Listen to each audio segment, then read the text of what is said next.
할렐루야. 하나님의 놀라운 축복이 늘 함께하기를 주의 이름으로 축원합니다. 오늘은 호세아서 1장 1절로 11절 말씀을 본문으로 해서 함께 은혜를 나누려고 합니다.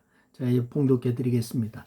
우시야와 요담과 아하스와 히스기야가 이어 유다 왕이 된 시대 곧 요아스의 아들 여로보암이 이스라엘 왕이 된 시대에 부에리야 아들 호세아에게 임한 여호와의 말씀이니라. 여호와께서 처음 호세아에게 말씀하실 때 여호와께서 호세아에게 이르시되 너는 가서 음란한 여자를 맞이하여 음란한 자식을 낳으라. 이 나라가 여호와를 떠나 크게 음란함이니라 하니 이에 그가 가서 디브라임의 딸 고멜을 맞이하였더니 고멜이 임신하여 아들을 낳으며 여호와께서 호세아에게 이르시되 그의 이름을 이스라엘이라 하라. 조금 후에 내가 이스라엘의 피를 예후의 집에 갚으며 이스라엘 족속의 나라를 폐할 것임이니라.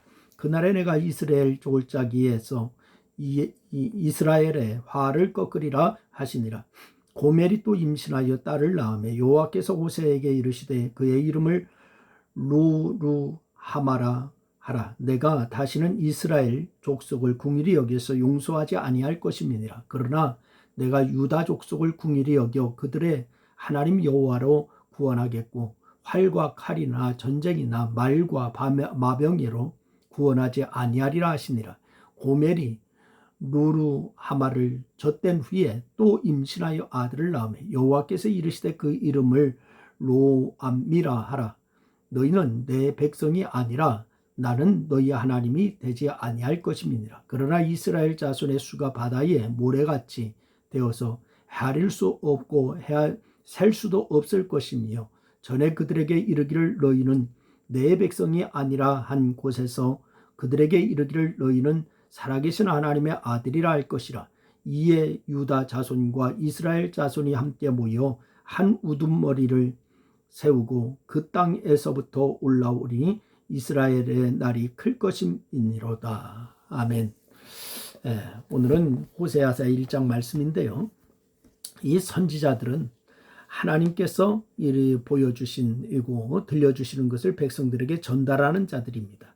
그래서 그들은 주로 언어로 하나님의 뜻을 전달하였지만은 때로는 몸짓이나 행동으로 전달하기도 했습니다. 그래서 이사야 선지자는 3년 동안 벌거벗은 몸으로 다니면서 애굽과 구스가 벌거벗은 몸으로 끌려가게 될 것을 예언했습니다.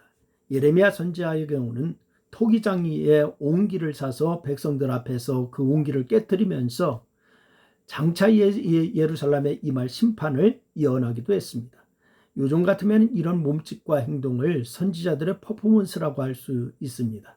그래서 이 선지자들의 입장에서 그런 행동들은 고통스러운 일이었지만은 그들은 믿음으로 감당하기도 한 것입니다. 우리는 오늘 이 본문에서 호세아 선지자의 퍼포먼스를 보게 되는데 다른 어떤 선지자들의 행한 것보다 훨씬 더 고통스러운 것이었습니다. 호세아의 마음을 헤아리며 그가 감당해야 했던 일을 살펴보면서 은혜를 나누려고 하는데 이 첫째는 호세아는 믿음으로 음란한 여자를 아내로 맞이해라 라고 하는 그러한 하나님의 말씀을 듣죠. 오늘 본문 1절 말씀처럼 호세아는 요아스의 아들 여로보암이 이스라엘 왕이 된 그런 시대의 선지자로 부름을 받았어요.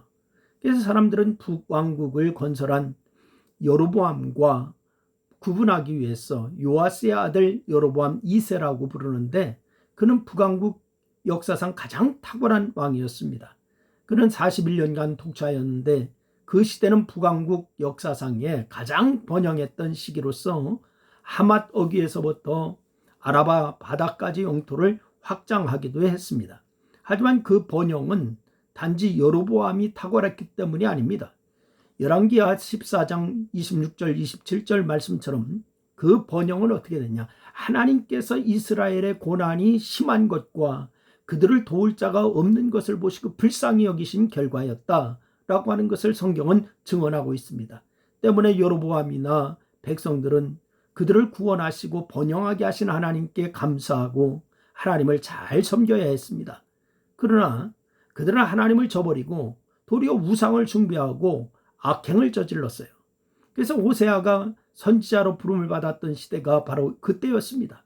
하나님께서 호세아를 통해서 북왕국이 여호와를 떠나서 크게 음란하였음을 질책하고 하셨는데, 이를 보다 명확하게 알리기 위해서 호세아에게 음란한 여자를 맞이하라 라고 이렇게 말씀하시죠. 이 음란한 여자란 원래부터 음탕한 창녀를 의미하는데, 선지자가 그런 여자를 아내로 맞이한다라고 하는 것은 있을 수가 없는 일이었습니다. 하지만 하나님께서는 사람들이 선지자의 음란한 아내를 보면서 북왕국이 얼마나 하나님으로부터 멀어져 있고 또한 얼마나 우상숭배와 방탕하고 그렇게 악한지 이것을 알게 하시고자 원하셔서 그렇게 하신 것입니다. 그래서 자신들이 크게 음란한 여자와 다를 바가 없다라고 하는 것을 알기 원하셨던 하나님의 의도입니다. 아마도 호세아 선지자의 결혼은 많은 사람들에게 충격이 되었을 거예요. 이 일을 통해서 자신들의 모습을 돌아보았을 것입니다. 하지만 실제 음란한 여자와 결혼해야 하는 호세아는 어떻겠습니까? 결혼할 당시만 이제 마음이 상한 것이 아니라 평생 음란을 버리지 못한 아내로 인해서 고통을 받아야 하는데, 그 고통을 어떻게 감당해야 하겠습니까? 그러나 호세아는 말씀에 순종하여서 타인의 사랑을 받아서 음녀가 된 여자, 곧 디블라임의 딸 고멜을 아내로 맞이했습니다. 그리고 하나님께서 그 여자를 사랑하라고 하셨기에 기꺼이 사랑하였으니 믿음이 아니라면 어떻게 이를 행할 수가 있었겠습니까? 두 번째는 호세아는 믿음으로 자녀들을 이름을 지었어요.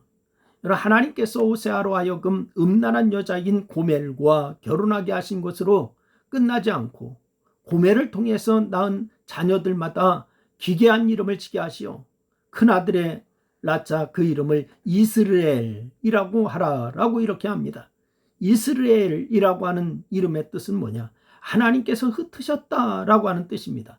이스라엘에서 행한 예후의 악행을 하나님께서 갚겠다라고 예언했습니다. 여러분, 고멜이 또 임신하여서 딸을 낳자 하나님께서는 그 이름을 로루하마라고 이렇게 하라고 얘기합니다. 그 뜻은 뭐냐? 은총을 받지 못한다라고 하는 뜻입니다. 그래서 그 이름을 통해서 이스라엘이 하나님으로부터 긍휼을 받지 못할 것이다라고 하는 것을 예언하게 하신 것입니다. 또 고멜이 또 임신하여서 아들을 낳았는데 이번에는 뭐라 하냐? 로암미라고 얘기합니다. 그래서 이 뜻은 뭐냐? 내 백성이 아니다라고 하는 뜻입니다. 하나님과 이스라엘의 관계가 완전히 파괴되어서 이스라엘은 더 이상 하나님의 백성이 아님을 선언하신 것입니다.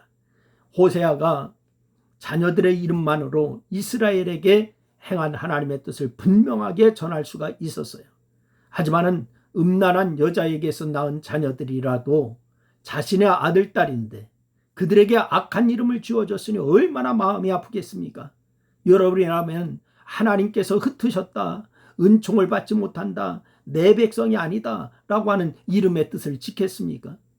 요나는 니느웨의 회개를 선포하라고 하는 명령을 준행하기 싫어서 다시스로 이 방향을 틀어서 도망하지 않습니까?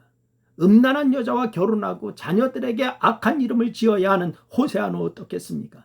하지만 호세아는 자신의 생각이나 감정을 따르지 않고 오직 말씀에 순종합니다.